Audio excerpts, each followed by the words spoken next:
Yung mga DDS ngayon, kung naalala ninyo, nanawagan po ang UP na magkaroon ng kilos protesta laban sa mga kurakot sa ating bansa.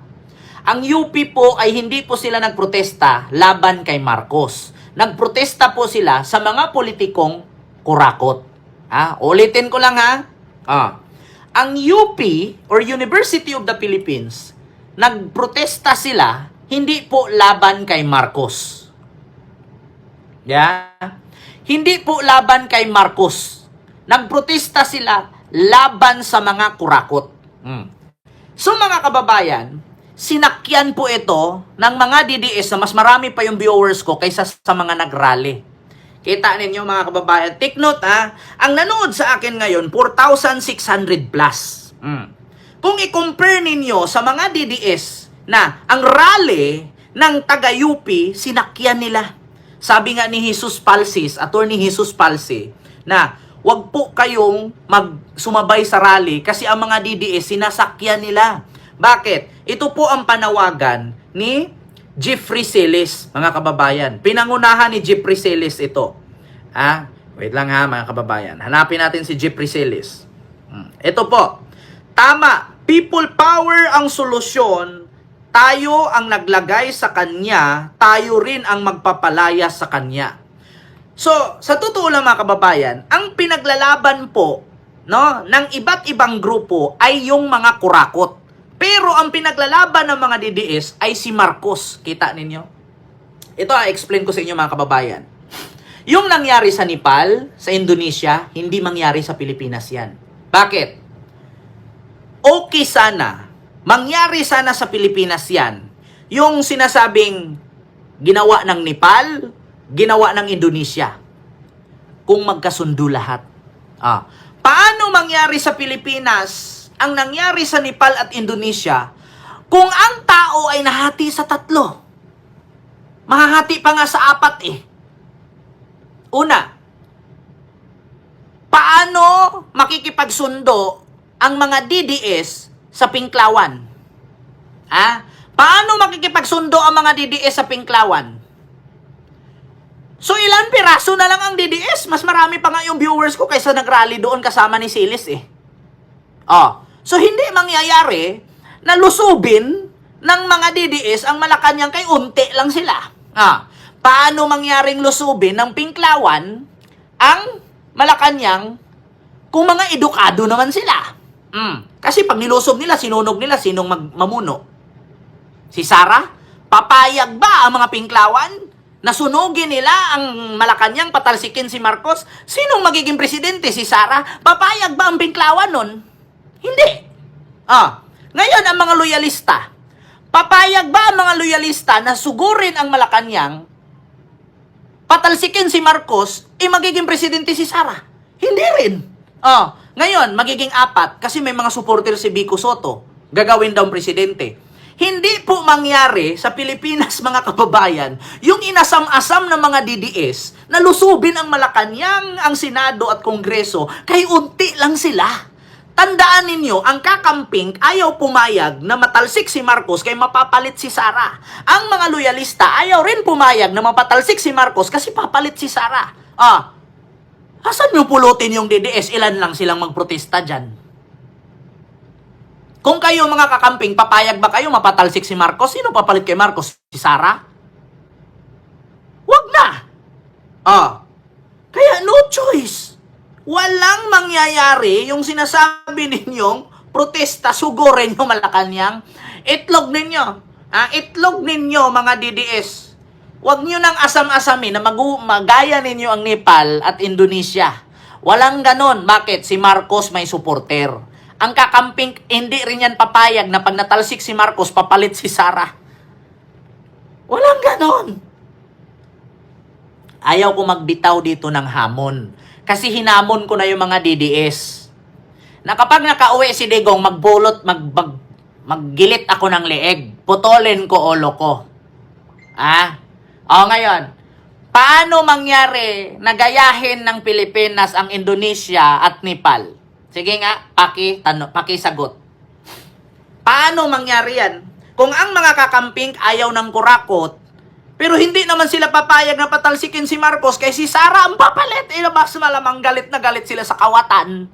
Palit nyo si Sara. Ngayon, ang pinoproblema ng kakamping, yung mga kongresista at senador na mga kurakot. Ngayon, patalsikin nyo si Marcos, si Sara naman ang papalit. Di mas matindi. Kaya, walang ganun, mga kababayan. Huwag na kayong mangarap yung sinasabi niyo September 21. Lalabas ang iPhone 17 yan. Bumili na lang kayo iPhone. Kaya, huwag na kayong umasa dyan na gagayahin ang Nepal, gagayahin ang Indonesia. Mark my word, putulin ko leeg ko kung may mangyari. Hinamon ko na kayo mga DDS na pag makauwi si Digong, putulin ko leeg ko. Ngayon, putulin ko leeg ko kung kaya ninyong sugurin ang Malacanang dyan.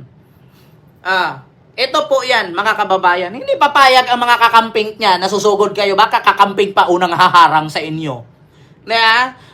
Patanggalin ng kakamping ang mga kongreso at ang kongresista at senador kasi kurakot. Ang mga DDS, papatanggalin nila si Marcos kaya ipalit si Sara. Papayag ang kakamping niyan, magkakagulo. Bakit? Kung sana ang lahat ng tao sa Pilipinas nagkakasundo, hindi tayo divided into colors, mangyayari ang nangyari sa Nepal at Indonesia. Divided into 4 colors tayo Pula, pink, dilaw, at blue. So may asahan ka pa dyan? Puputulin ko leeg ko. Kung magagaya ninyo ang Nepal. At Indonesia. Alam niyo, mautak si Kent, matalino si Kent. Sabi ko nga, mag-rally kayo. Lulusubin yung Malacanang. Lulusubin yung ang Senado at Kongreso. So, pag napatalsik si Marcos, papalit si Sara. Ang dami ng pulahan at dilawan. Papayag ba ang loyalista at kakamping na si Sara ang uupo? Putang ina, walang ganun, Mars! Nanaginip ba kayong tulog? Mas marami pa nga yung viewers ko kaysa sa mga nag-rally kasama ni Siles. Ito. Pakinggan nyo, panawagan ni Siles. Matatawa kayo dito. Ito, mga kababayan. To the AFP. Ito. Gusto nilang gayahin na ang Armed Forces of the Philippines, katulad sa Indonesia, na pinoprotektahan ng mga sundalo ang mga nag-rally, ang mga nagpoprotesta. Ito po, pakinggan ninyo This is an open call. Ang tawag po namin yan ay conscience call to the AFP. Hindi po kodita ang gusto namin mangyari. Hindi din po mutiny. Kundi ang AFP must abide by the constitutional mandate. At ano po yung nakasaad sa konstitusyon? Article 2, Section 3. The armed forces of the Philippines shall be the protector of the state and the people. When the government, like what we are having right now under... Sabi niya, dapat daw ang Armed Forces of the Philippines ang magiging protektor sa tao. Paano magprotekta ang Armed Forces? NPA ka nga. Sige nga, Celes, tanungin kita. Paano ka po protektahan ng Armed Forces or mga kasundaluhan kung NPA ka nga? Sige nga, tanong ko. Ngayon nananawagan ka sa Armed Forces of the Philippines na ang trabaho ng Armed Forces of the Philippines ay protektahan ang taong bayan laban sa pulis, laban sa mga kurakot. Kasi according daw sa article, sa mga code sa batas sa Pilipinas, poprotektahan daw ng Armed Forces ang taong bayan kapag nagwelga at nagrally. Sino ang poprotekta sa iyo? Ikalaban ka nga ng Armed Forces kasi rebelde ka. Kung ako Armed Forces, poprotektahan kita? Ikaw, isa ka nga sa pumatay noon. Di ba? Isa ka nga sa bumaril sa mga kabaro nila. Continue. Marcos does not serve the interests of the people, but rather facilitates the crime of plunder.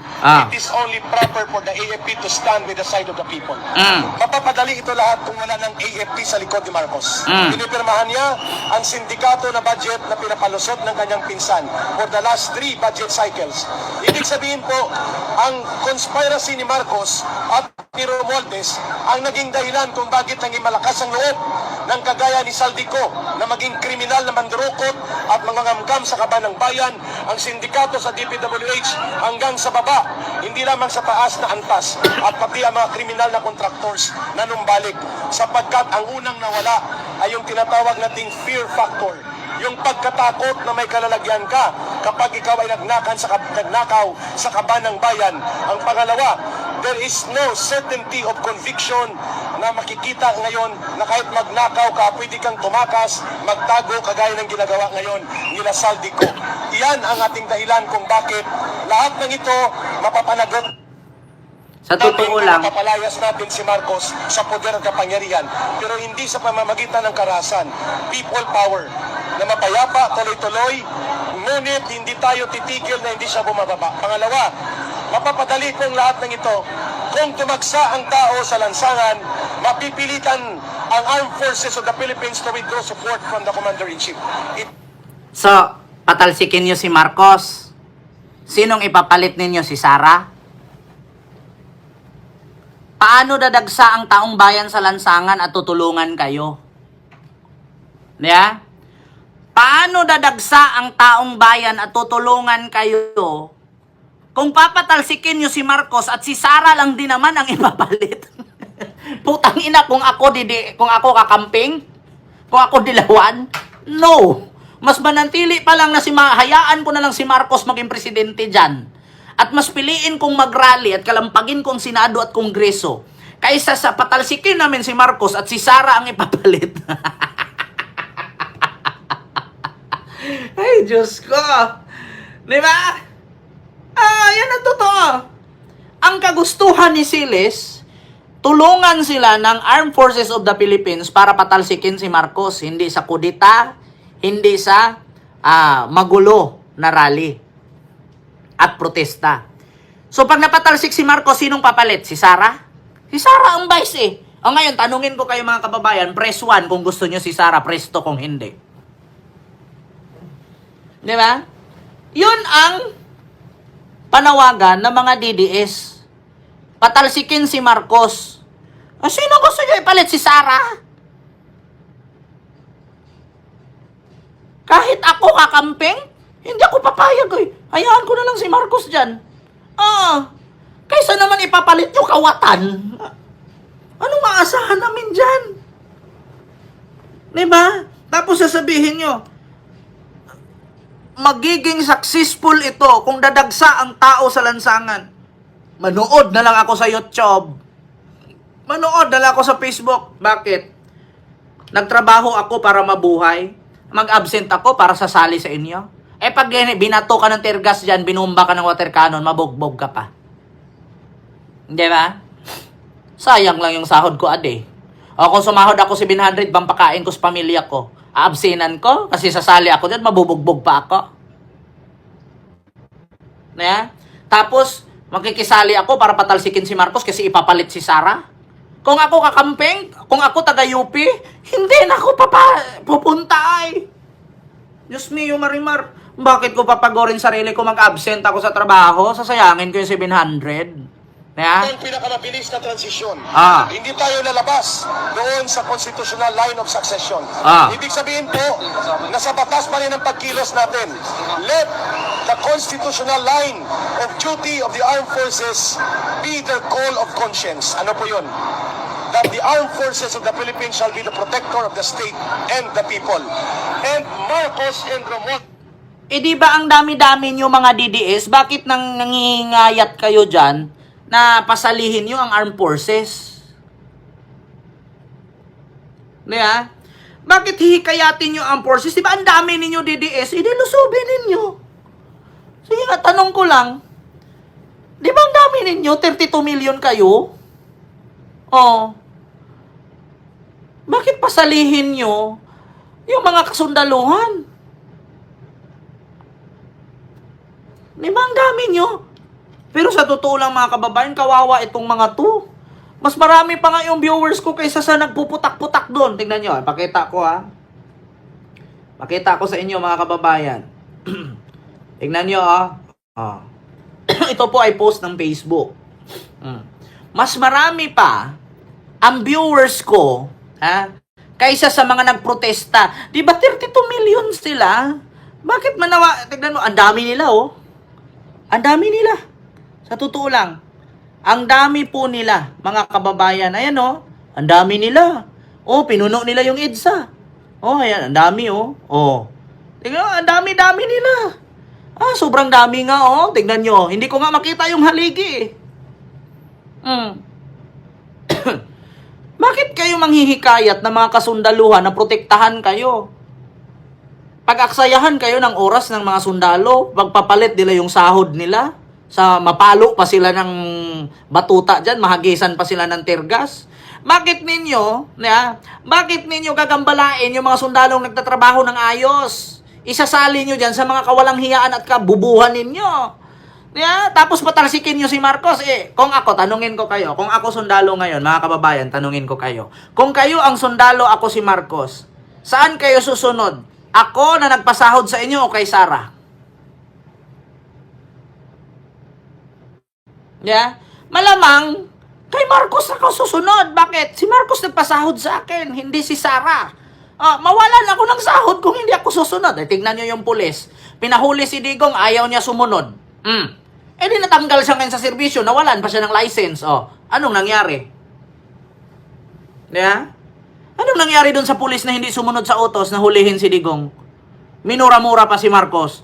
Di natanggal sa serbisyo. Tinulungan ba ni Sara?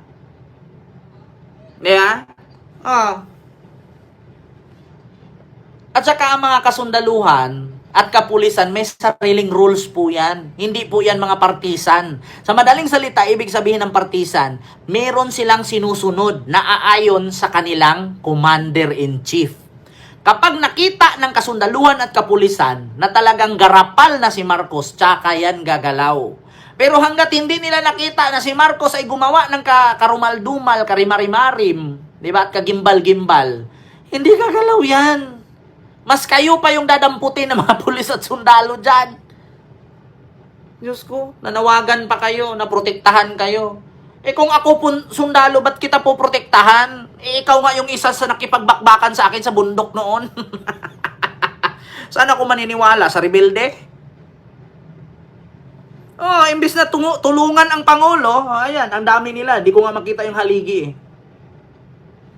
Nagkukus lang sila ng ingay dyan. Nagkukus lang sila ng traffic dyan. Sobrang dami nila. Hindi ko nga makita yung haligi, So yun po yun mga kababayan, yung aking reaction. Kita nyo? So ito po yung sunod, mga kababayan. Panghuli nating pag-uusapan.